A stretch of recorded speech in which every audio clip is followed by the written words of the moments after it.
सभी विद्यार्थियों और साथियों को मेरा नमस्कार। मैं सभी का आर्य क्लास यूट्यूब चैनल के अंतर्गत बहुत बहुत स्वागत और अभिनंदन करता हूं।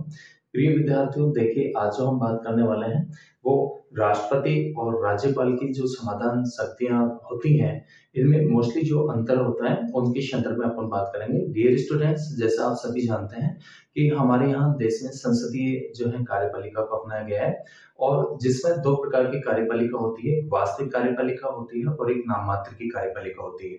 संघ की जो नाममात्र की जो कार्यपालिका होते हैं, संवैधानिक प्रमुख के रूप में जो होते हैं राष्ट्रपति होते हैं, और राष्ट्रपति की शक्तियों का जो वास्तविक जो प्रयोग किया जाता है संघ में, केंद्र में, वो प्रधानमंत्री और मंत्रिपरिषद के द्वारा किया जाता है।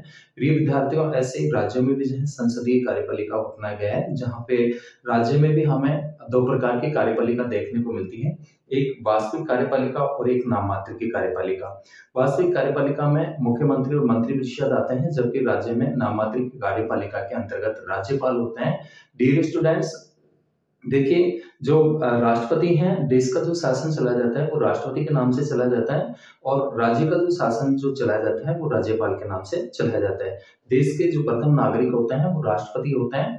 तो चलिए अपन बात करते हैं कि जो राष्ट्रपति जो महोदय है, राष्ट्रपति और राज्यपाल की समाधान शक्तियों में मोस्टली जो अंतर होता है। डियर स्टूडेंट्स, जो है वैसे राष्ट्रपति की शक्तियों की बात करते हैं तो जो है राष्ट्रपति की शक्तियों को हम जो बांटते हैं, एक तो जो है राष्ट्रपति को संविधान के द्वारा प्रदत्त जो सामान्य शक्तियां होती हैं और इसके अलावा राष्ट्रपति के पास में आपातकालीन शक्तियां होती हैं।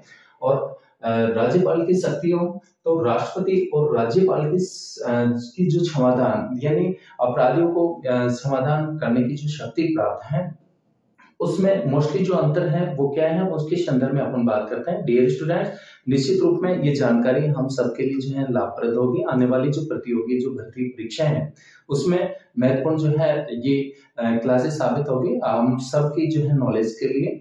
चलिए बात करते हैं। तो देखिए, एक तो राष्ट्रपति को जो समाधान की जो शक्ति प्राप्त है वो अनुच्छेद 72 द्वारा प्राप्त है। हमारा जो कॉन्स्टिट्यूशन है, संविधान है, संविधान के अनुच्छेद जो है 72 के अंतर्गत 72 के अंतर्गत जो है राष्ट्रपति को समाधान की शक्तियां प्राप्त हैं। जबकि राज्यपाल की बात करते हैं तो राज्यपाल को जो समाधान की जो शक्ति प्राप्त है वो अनुच्छेद 161 के अंतर्गत जो है प्रदान की गई है। ठीक है, तो पहले तो आपको ये ध्यान रखना है कि राष्ट्रपति को समाधान की जो शक्ति है वो अनुच्छेद 72 के द्वारा प्राप्त है, जबकि राज्यपाल को समाधान करने की जो शक्ति प्राप्त है वो अनुच्छेद 161 के द्वारा जो है प्रदान की गई है।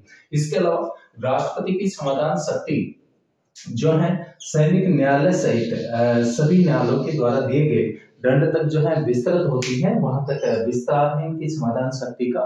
जबकि राज्यपाल की समाधान शक्ति की अपन बात करते हैं तो केवल जो है सिविल न्यायालय तक। ठीक है ना, तो राष्ट्रपति की समाधान शक्ति का जो विस्तार है वो सैनिक न्यायालय सहित है, जबकि राज्यपाल की शक्ति की बात करते हैं समाधान की तो मात्र जो है सिविल न्यायालय तक। ठीक है, इसके अलावा राष्ट्रपति मृत्युदंड को भी क्या कर सकते हैं, समाप्त कर सकते हैं। डियर स्टूडेंट्स, अगर किसी अपराधी को डेथ वारंट जारी किया गया है, न्यायालय के द्वारा सजाए मौत दी गई है, तो राष्ट्रपति महोदय जो है उस सजा को जो है जीवन दान में बदल सकते हैं, सजा को माफ कर सकते हैं। जबकि राज्यपाल मृत्युदंड को क्षमा नहीं कर सकते हैं, बल्कि जो अपराधी होते हैं अपराधियों की सजा को जो है क्या कर सकते हैं, कम कर सकते हैं। इसके अलावा राष्ट्रपति को समाधान की जो शक्ति है वो संघ की यानी हमारा जो केंद्र है संघ की कार्यपालिका शक्ति तक जो है विस्तृत है, लेकिन राज्यपाल की समाधान शक्ति जो है का जो विस्तार है अपने राज्य की जो कार्यपालिका होती है उसके शक्ति के विस्तार तक है। तो प्रिय विद्यार्थियों और प्यारे साथियों, निश्चित रूप में जो है